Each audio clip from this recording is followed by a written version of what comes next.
I'm gonna rig up a new setup here. I'm using a fixed float, and I'll show you how I'm catching these crappies. You can use a variety of different floats. This just happens to be a mini Stealth from Phil.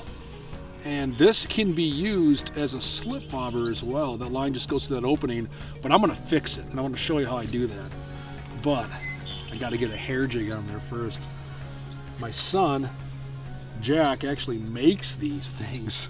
I can't tie them. I tried, I'm horrible at it. I got glue all over my hands.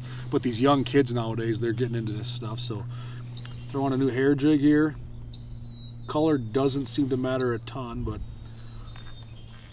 I'm gonna throw on pink, white, and black. Gotta love hair. A little bit of marabou goes a long way. You bass guys and gals out there watching this know exactly what I'm talking about. This exact jig, all black, a little bigger, smallmouth candy. But today we're feeding the crappies. I got that hair jig on there. You can see that. Again, now I had that bobber on here we talked about. Right now it can slide anywhere up and down the line, which is not what I want. I'm actually gonna take 2 BB split shot, and I'm gonna fix that float, and I'll tell you why I'm doing that and why I think it's so effective on these panfish. So you take that float, you find your desired depth, and I first start by putting one down below. Again, this is just a little BB split shot, super inexpensive.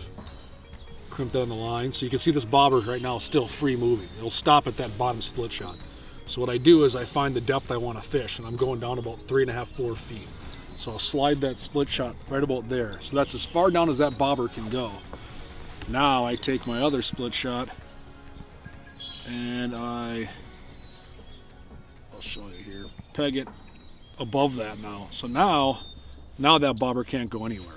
Now that split shot, what it does, it serves multiple purposes. I can cast this setup further because I have some weight. It also puts that bobber right in the water column so that just about that much of that bobber is all I'm seeing. So these fish are so finicky this time of year when the water's cold, they come up and they just barely tap it, and that float starts to sink, or sometimes it just wobbles and moves a few inches.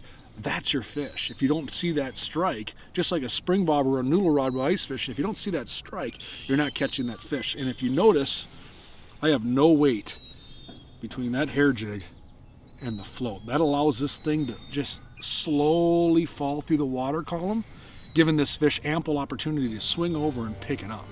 So pretty sweet setup, and away we go. That's how we're gonna chase down these crappie.